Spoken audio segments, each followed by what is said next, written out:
ఇప్పుడు మనం చూస్తున్నాం ఇక్కడ మెట్ల వరకు కంప్లీట్ అయి ఉంది. ఈ పొలం గట్లకు మరియు ఇక్కడ ఈ బౌండరీ అనేది తక్కువగా ఉంది కాబట్టి మొరం యొక్క అవసరం కూడా ఉంది. తిరుగోల అంటే బౌండరీస్ కూడా మనకు చాలా ఇంపార్టెంట్ గా ఉంది.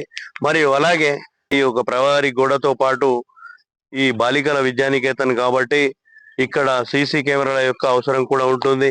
మరియు విద్యార్థులు కూడా పెద్ద సంఖ్యలో ఇక్కడికి వచ్చే అవకాశాలు ఉన్నాయి కాబట్టి వాటర్ యొక్క సమస్యను కూడా తీర్చగలరని మరియు తార్ రోడ్డును కూడా మంజూరు చేయగలరని మరియు ఈ యొక్క స్కూల్లో మరి ఈ సంవత్సరం నుంచి +2 ఇంటర్ కూడా కంటిన్యూ అవుతుంది కాబట్టి ఇక్కడ నాన్ టీచింగ్ సంబంధించిన వేకెన్సీస్ ఏమైనా ఉన్నా కానీ భర్తీ చేయగలరని స్కూల్ విద్యార్థులకు అందుబాటులో ఉంచి ఇక్కడ ఎటువంటి సమస్యలు రాకుండా నిజామాబాద్ జిల్లాలోనే ఈ యొక్క ప్రతి ఒక్క పాఠశాలలో కనీస వసతులను ఉంచాలని. అందరికీ నమస్కారం.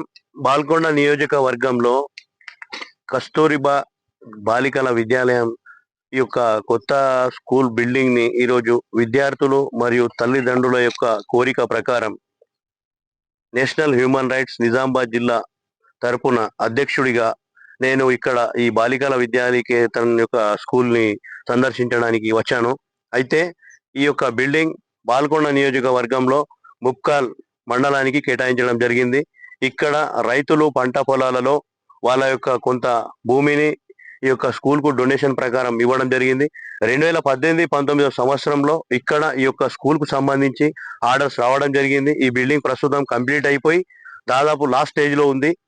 ఇప్పుడు ఈ యొక్క తెలంగాణ ప్రభుత్వం ఈ స్కూళ్ల విషయంలో ప్రత్యేక శ్రద్ధను కనబరుస్తున్న తరుణంలో ఈ యొక్క ప్రైవేటు మరియు కార్పొరేట్ స్కూళ్లలో దోపిడీ అనేది ఫీజుల యొక్క దోపిడీ అనేది ఎక్కువగా ఉంది కాబట్టి ప్రతి ఒక్క విద్యార్థి మరియు తల్లిదండ్రులు వాళ్ళ యొక్క స్తోమతను బట్టి ఈ యొక్క ప్రభుత్వం అవలంబిస్తున్న విధానాలకు ఆకర్షితులై ఈ యొక్క కస్తూర్బా గాంధీ విద్యాలయ స్కూళ్లను కానీ మోడల్ స్కూళ్లను కానీ మరియు ఈ యొక్క వేరే స్కూళ్లలో కానీ రెసిడెన్షియల్ స్కూళ్లలో కానీ ఎక్కువ మొత్తం మొగ్గు చూపుతున్నారు కాబట్టి ప్రభుత్వం తెలంగాణ మొత్తంలో మరియు ఈ యొక్క నిజామాబాద్ జిల్లాలో ఎక్కడెక్కడైతే ఈ యొక్క స్కూళ్ళు కంప్లీట్ అయిపోయి ఉన్నాయో పాత బిల్డింగ్లలోనే ఇంకా కంటిన్యూ చేస్తున్నారు కాబట్టి వాళ్ళను అక్కడి నుంచి తీసి ఈ యొక్క కొత్త బిల్డింగ్ లో అలాట్ చేయగలరని మరియు ఈ యొక్క కొత్త బిల్డింగ్లలో ఉన్న సౌకర్యాలు కాంట్రాక్టర్కి ఇచ్చారు కాబట్టి ఇప్పుడు మేము ఈరోజు చూస్తున్నాం ఇక్కడ ఈ యొక్క ముప్కాల్ కస్తూర్బా స్కూల్లో ఇక్కడ ఈ పొలాలలో ఉంది కాబట్టి స్కూల్ ఇక్కడ మొరం యొక్క అవసరం ఉంది మరియు తిరుగోల అవరగోడ అంటే బౌండరీ కూడా అవసరం ఉంది.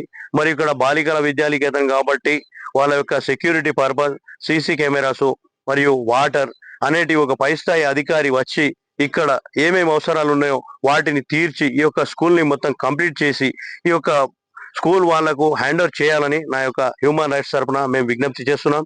దేని కొరకు ఈ యొక్క ప్రైవేట్ స్కూళ్లలో కార్పొరేట్ స్కూళ్లలో ఈ యొక్క ఫీజుల యొక్క దోపిడీ అనేది బాగా పెద్ద మొత్తంలో ఉంది కాబట్టి అధికారులు వాటిపైన కూడా పెత్తనం అనేది చెలాయించకుండా ఈ యొక్క ప్రభుత్వ స్కూళ్ళు కంప్లీట్ అయిపోయిన దశలో ఉన్న వాటిని కంప్లీట్ చేసి స్కూల్ వాళ్లకు అప్పచెప్తే విద్యార్థుల యొక్క భవిష్యత్తును తీర్చిదిద్దిన వారవుతారని ఈ యొక్క సమస్యను కలెక్టర్ గారికి మరియు జిల్లా ఇన్ఛార్జి మినిస్టర్ సీతక్క మేడం గారికి కూడా మేము యొక్క సమస్యను తీసుకెళ్తామని నేషనల్ హ్యూమన్ రైట్స్ నిజామాబాద్ జిల్లా తరపున రిక్వెస్ట్ చేస్తున్నాను.